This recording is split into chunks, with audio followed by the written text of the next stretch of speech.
Hello mga kahanabels! Charis!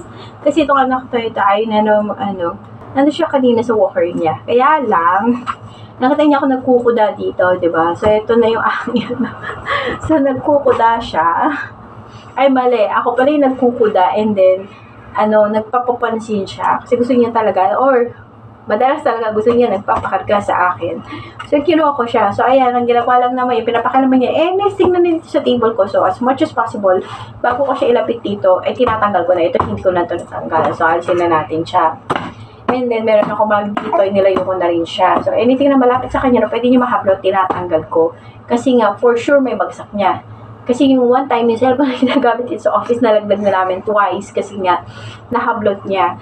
So, ayun, everything, basta anything na nasa table, office table, alam nyo na yun, kung ano mga yun. So, yun, iniiwas ko sa kanya. So, ayan. Laro lang naman siya ng laro. Ganyan lang naman ang gusto niya.